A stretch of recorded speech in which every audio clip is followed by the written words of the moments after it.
It's back. We got a review of this year's Wisconsin Fishing Expo, plus a great interview with one of the top MLF anglers, Mr. Ish Monroe, on this episode of Co-Angler's Corner.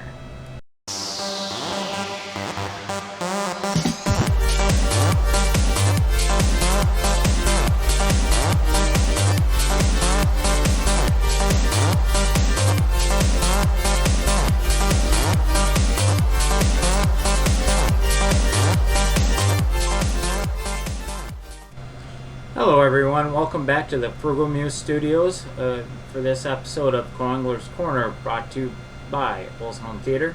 I'm Russell Wilson. Today on the show, as I mentioned, we're going to be reviewing this year's returning Wisconsin Fishing Expo. It's back this year after being off last year due to everything going on with COVID. I'm going to go over some things it did, some of the seminars, and I've got a great interview that I'm going to be including in this episode with Ish Monroe. To start off on Saturday, it was just, first of all, it was just great to be back. It's something I always I feel like it kickstarts my year. So I went in, I checked out all the exhibitors and everything. Saw a Ranger boat in there. It was like a Z520R. It's like the top of the line. And look at the price tag, $97,000. Holy cats. Right. Then through the exhibitors, picked up a few things. Vexen rods. Now, I'm full disclosure, I'm not sponsored by them, but I just really like their stuff. Plus, they give back to charity when you buy a rod, so it kind of aligns with my business. So I ended up getting a few rods. They had reels half price. I love their bait casters. Absolutely love their bait casters. They're probably one of the reels I backlash the least. And if I picked up one of their spinning reels and three of their bait casters. If their spinning reels are half as good as their bait casters, I'm going to be happy.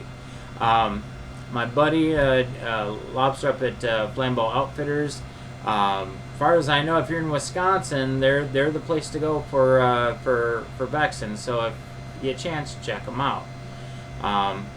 So as far as the seminars on Saturday, the first one I went to was Bill Schultz. He's a great guy from the area. He fishes Sturgeon Bay. He's a big smalley guy. Fishes a lot of smallmouth. He's caught over 26,000 smallmouth, and so he's had a little experience. He knows what he's doing. He mostly kind of went over how we got there. So that's kind of the information he presented. And the next one was Jason, and I'm gonna probably murder this last name. Prescurat. Prescurat. I apologize, buddy, for probably murdering your last name. But he did a pretty good seminar. His was because he's the youngest guy on the Bassmaster Elite Series. He actually came to show this was his first seminar, so he kind of mostly presented about how he got there. It's quite interesting. He had fished a lot of the Bassmaster Opens, and he did it as a co-angler initially. So us co-anglers, we have a shot. We have a shot. So yeah, a lot of things can happen. So that was kind of the gist for Saturday. Sunday was the big day. Sunday was the big day because Ish Monroe did 2 seminars that day, and they were both awesome. Got a few highlights from his first one here. His main thing is if you fish it, feel it. Excuse me, I'm going to repeat that. Just turn that around. If you feel it, fish it. What he means by that is if your instincts tell you to do something, do it. So that was a huge thing with that. As far as he talked a little bit about his frog, says Froggen is one of his big things. He talks about, kind of like what I've heard of, for use in a lot of different baits. If it's in the morning or darker, excuse me, darker conditions, then you want to go ahead and go with darker colors. If it's lighter conditions or during the middle of the day, then you want to go with lighter colors. Excuse me. Like in the morning, like a black, especially out in the Mississippi. He actually won the Bassmaster Elite Series event the last time they were out there. Like I said, black frog in the morning, or if it's overcast, white frog during the day. And that's why those are the two colors that a lot of people generally use out on that river anyway, for frogging. Let's see what I got in here. He also likes to throw jigs. Likes to do a lot of punching. Kind of his go-to dollar. If in doubt, basically go black and blue. I too have had a lot of success on black and blue in, believe it or not, a wide variety of light conditions. They probably would work better in a darker situation, but I've had them work clear water, dirty water, overcast, bright. Kind of crazy. Let me see here what else I can highlight. For his Froggen, he likes to use somewhere between 7-to-1 or 7-to-3 gear ratio on a bait caster. One thing I've picked up from that is he sets the hook immediately.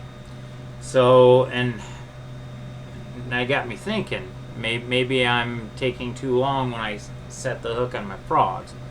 So, yeah, I've seen new bits I'll be, trying to season out across. What else can we highlight?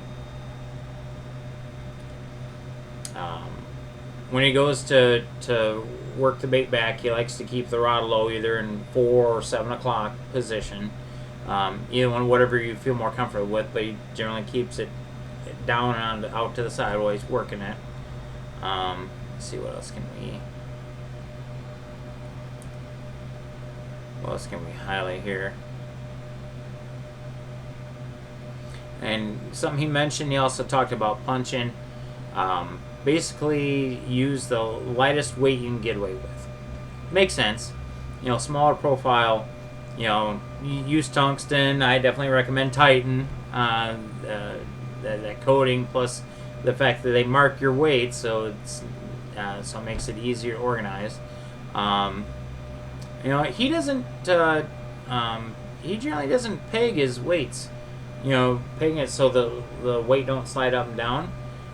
He doesn't, except when he's punching. When he's punching weed stick cover, then he'll peg it. Otherwise, he doesn't. So that was his kind of few highlights of his morning seminar. His afternoon seminar was also good. The premise of it was fishing to win. He does not like spinning gear. He does not like having to go down to finesse techniques and stuff like that. He feels like, I guess you're fishing not to lose or cash a check. But he fishes a lot of bigger baits, and it makes sense. The only thing is, though, with being as far as a co-angler's perspective, this is kind of my editorial on this. It is so hard to get a limit as a co-angler. It is so hard. So, I mean, there's other techniques, and he's actually even talked with me about like Senkos and drop shot. As a co-angler, and I agree, those are two techniques that I love to use when I'm finessing. I prefer to be a power fisherman, but when you're when conditions are tough, but so many times the conditions leading up to the tournament, I just feel like unfortunately my power fishing just isn't going to be the deal. So those are two techniques that finesse techniques that I've had a lot of success on. Part of the Syncos, Texas rigging or wacky rigging. And that between those two, you just got to kind of determine what the fish want. But especially in front of the boat, what he's talking about definitely makes a lot of sense. Because you're not out there just trying to cash a check. You want to win. So basically just going for the win. Talked about not really using finesse baits. That's it's kind of the premise behind premise behind that whole seminar. The Wisconsin Fish Show Expo was a good show. Really enjoyed it. Glad it's back. Now what I'd like to do is actually show you the interview I had with Ish Monroe. Hello everyone, we're here at the Wisconsin Fishing Expo, and I have one of the top bass fishing competitors in the entire world with me here. Did an absolutely fantastic seminar we just got out of. He's going to be doing another one later this afternoon. Mr. Ish Monroe. How's it going? Good. Thank you for taking time out. So I have a question. Did you ever start out as a co-angler yourself at all, or did you always have your own boat? Or I was actually fishing draw tournaments. So when I'm once again back to dating myself, we didn't have co-angler events. It was like the old Red Mans, and we actually drew each other in the tournaments. And I started out when I was 16 years old. Oh wow! So you've been tournament fishing for most of your life. Right. By the time I was 18, I was actually boater. So nice. What advice would you give a co-angler? Be versatile. Versatile is one thing. The Cinco and the drop shot are your best friend. They will always be. The Cinco will, whether you wacky rig it, whether you Ned rig it, whether you just throw it on a plain hook by itself, the Cinco is your best friend as a co-angler. Yeah, I actually fish both of those, Cinco and drop shot, quite a bit. Awesome. I'm kind of like you. I prefer to be more of a power fisherman. Right. But there's been I fish the Great Lakes division of the BFLs. Oh, okay. And there's just been so many times that I just felt like the power fishing was not it. No. Just like you're talking about today. Great Lakes. Fish it, feel it. Yep, and then Great Lakes, the Great Lakes, it's hard to not throw a spinning rod for them big smallmouth. Oh, yeah. So, I appreciate the advice. No problem. Appreciate you taking out the time. Do you have some sponsors you'd like to mention? Some people that really helped you out? I mean, everybody that you guys can see, all my sponsors, I mean, you can basically just, follow me on Instagram at Ish Monroe, or you can Professional Angler on Facebook, and then Twitter, Fish for Ish. So just follow me on social media, and you can pretty much see all my sponsors there. Outstanding. Thanks. Again, thank you for your time. Thank you. We will talk to you guys later. Wasn't it a great interview? I want to thank Ish Monroe for taking the time out to speak with me there. Do me a favor, check out his sponsors. I just want to show my appreciation for him. Check them out.